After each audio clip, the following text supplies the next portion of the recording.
피로 쓴 수금체, 정강의 변 그 지옥 같은 2000km의 기록. 머리말, 인류사 최악의 굴욕, 정강의 변개요. 우리가 오늘 다룰 정강의 변은 단순한 전쟁의 패배가 아닙니다. 그것은 한 문명의 심장이 도련해진 사건이자 인류 역사상 지도자의 무능이 어디까지 비극을 불러올 수 있는지를 보여주는 가장 잔인한 지표입니다. 1127년 여진족의 금나라는 북송의 수도 개봉을 함락합니다. 그들은 성 안의 모든 보물을 약탈한 것으로 모자라 살아있는 황제 2명과 그들의 아내, 딸, 그리고 수만 명의 백성을 짐승처럼 묶어 북쪽으로 끌고 갔습니다. 이 사건으로 인해 찬란했던 북송은 멸망했고 중국인들에게는 1000년이 지나도 지워지지 않는 거대한 트라우마를 남겼습니다. 정강의 수치라 불리는 이 비극의 서막은 역설적이게도 세상에서 가장 아름답고 화려했던 도시, 개봉의 황혼에서 시작됩니다. 제1부 천상의 도시, 개봉의 찬란한 황혼. 1100년의 겨울, 북송의 수도 개봉 카이펑의 공기는 차가웠지만 그 안의 열기는 뜨거웠습니다. 당시 개봉은 인구 100만이 넘는 세계 최대의 대도시였습니다. 밤이 되어도 꺼지지 않는 등불은 은하수를 지상으로 옮겨놓은 듯했고 사방에서 밀려드는 은과 비단은 도시의 핏줄을 채우고 있었습니다. 이 화려함의 정점에 선 사내가 있었습니다. 북송의 11번째 황제 조길. 훗날 휘종이라 불릴 인물입니다. 휘종은 태생부터 정치가보다는 시인이었고 군주보다는 예술가였습니다. 그의 집무실에는 국가의 안위를 걱정하는 상소문 대신 각 구워낸 청자의 비취색과 묵향 가득한 화첩이 쌓여 있었습니다. 그는 세상의 소음으로부터 자신을 격리했습니다. 그에게 제국은 다스려야 할 대상이 아니라 자신의 미적 감각을 투영해 완성해야 할 거대한 캔버스였습니다.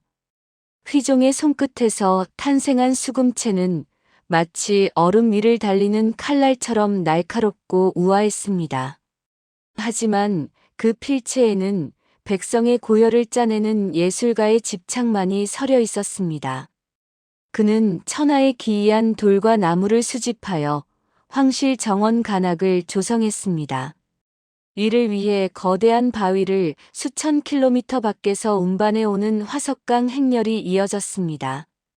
바위의 무게에 짓눌린 민초들의 비명은 황궁의 담벼락을 넘지 못했습니다.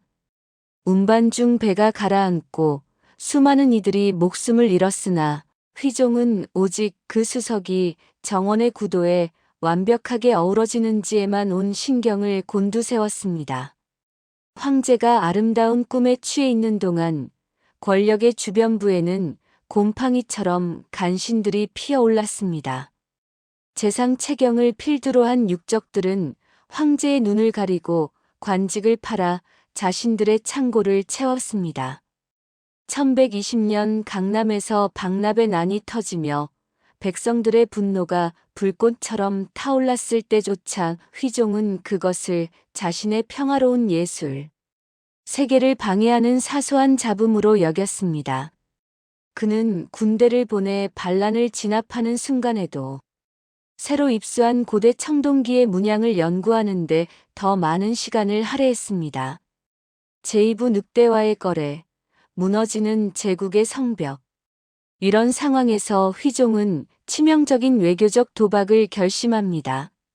북방의 거란족이 세운 요나라를 멸망시키기 위해 더 거칠고 잔혹한 여진족의 금나라와 손을 잡기로 한 것입니다. 이른바 해상의 맹약. 이것은 북송의 멸망을 재촉하는 파우스트의 거래와 같았습니다. 송나라 군대는 이미 부패와 나태함에 절어 있었습니다. 실전 경험이 풍부한 요나라 군대에게 연전연패하며 무능함을 드러냈습니다. 반면 여진족 기병들은 굶주린 늑대처럼 요나라를 무너뜨리며 진격했습니다. 휘종은 금나라 군대가 승전보를 올릴 때마다 비단과 은을 바치며 안도했지만 그것은 사냥이 끝난 뒤 늑대에게 자신의 살점을 떼어주는 것과 다름없었습니다. 요나라가 멸망한 직후 북방의 차가운 바람을 타고 들려온 것은 승리의 환호성이 아니었습니다. 개봉을 향해 말머리를 돌린 금나라 대군의 말발굽 소리였습니다. 1125년 금나라는 이제 그들의 창끝을 남쪽으로 돌렸습니다. 그들에게 북송은 거대한 제국이 아니라 기름진 살점과 화폐가 가득한 창고에 불과했습니다. 금나라 명장 완안종망이 이끄는 대군은 얼어붙은 황하를 건너 단숨에 개봉 성벽 아래까지 도달했습니다.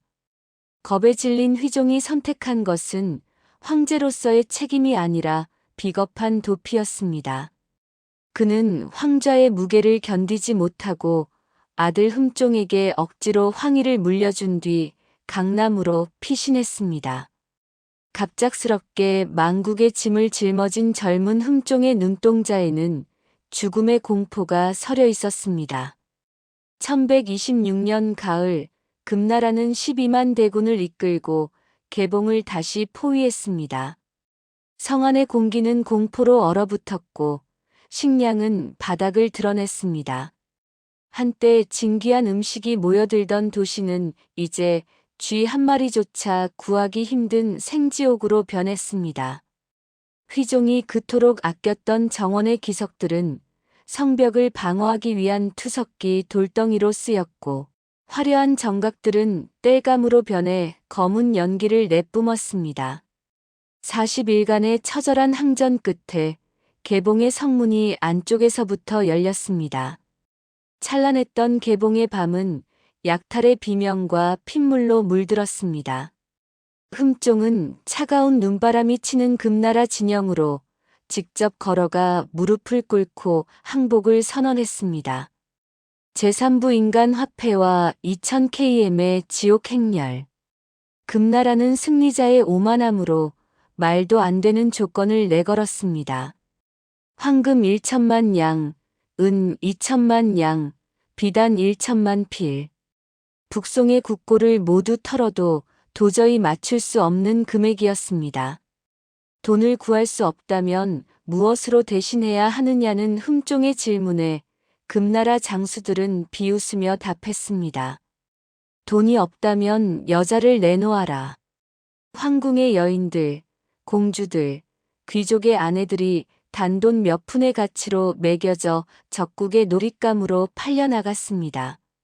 1127년 이른 봄, 중원의 대지는 매화 대신 비명으로 가득 찼습니다.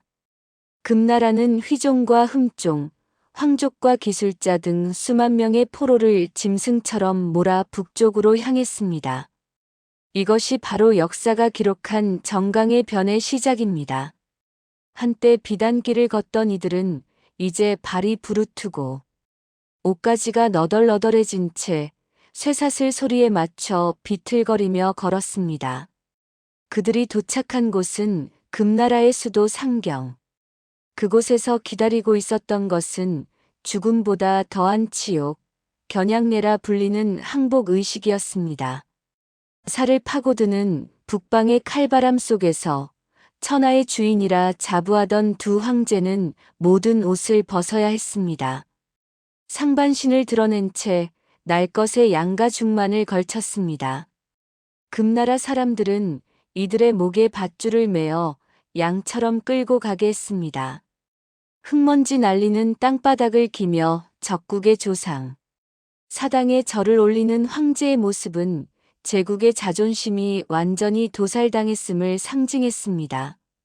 예술을 논하던 휘종의 손은 차가운 흙바닥을 긁으며 피를 흘렸습니다. 황제가 짐승의 가죽을 쓰고 기어가는 동안 황실 여성들의 운명은 더욱 처참한 나락으로 떨어졌습니다. 금나라는 부족한 배상금을 충당하기 위해 공주는 금, 1000냥, 후궁은 은백냥이라는 참혹한 가격표를 매겼습니다. 휘종이 아꼈던 딸 조복금 공주는 아버지와 오빠의 비겁한 함구 속에 금나라 장수의 막사로 끌려갔습니다. 그녀는 울부짖으며 아버지를 찾았으나 목숨을 구걸하기 바빴던 휘종은 고개를 돌릴 뿐이었습니다.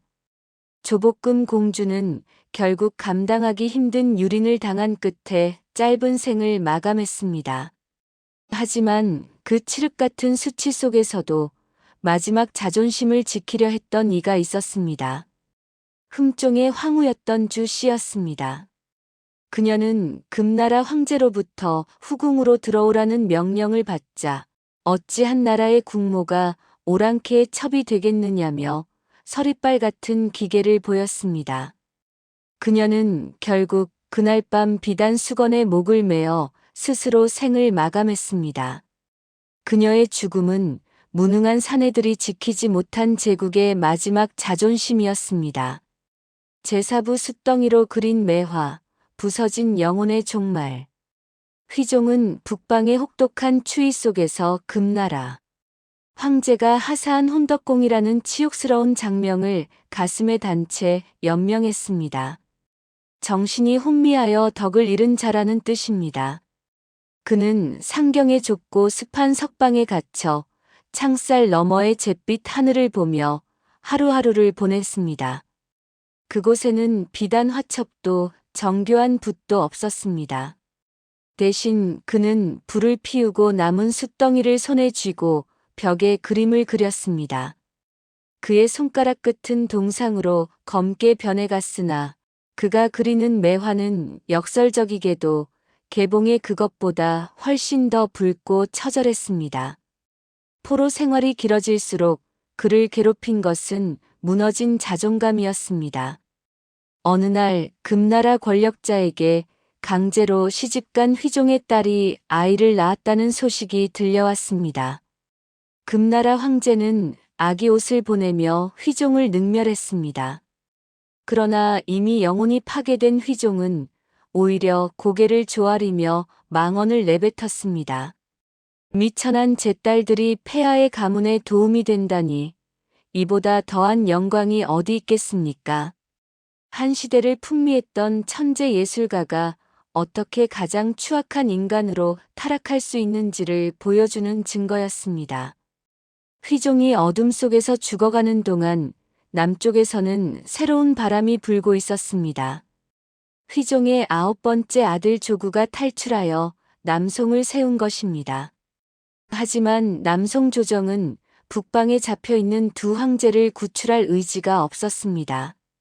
그들이 돌아온다면 현재 황제의 정통성이 흔들릴 수 있었기 때문입니다. 고종 조구는 겉으로는 아버지를 구해야 한다고 외쳤으나 뒤로는 금나라와 타협하며 안락을 지키는 데 급급했습니다.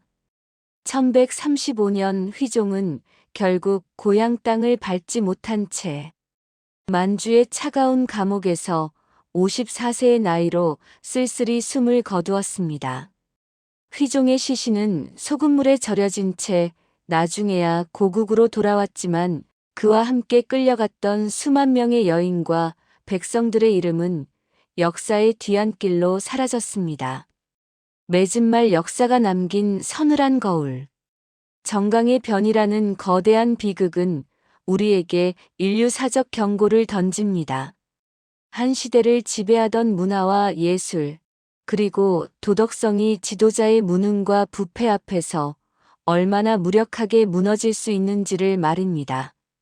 오늘날 우리는 휘종의 아름다운 그림 앞에서 감탄합니다. 하지만 그 화려한 색채 뒤에는 개봉 성벽을 타고 흐르던 민초들의 핏물과 양가죽을 뒤집어 쓰고 땅을 기어야 했던 황제의 비굴함이 숨어 있음을 잊지 말아야 합니다. 부귀영화는 안개와 같고 권력은 흐르는 물과 같으나 그 속에 담긴 인간의 선택은 영원히 기록되어 후대의 거울이 됩니다. 역사는 때론 아름다운 예술보다 추악한 진실 속에서 더 깊은 교훈을 남기는 법입니다. 제국의 화려한 황혼이 남긴 이 피비린내 나는 기록을 통해 우리는 진정한 국방과 지도자의 책임이 무엇인지 다시금 묻게 됩니다.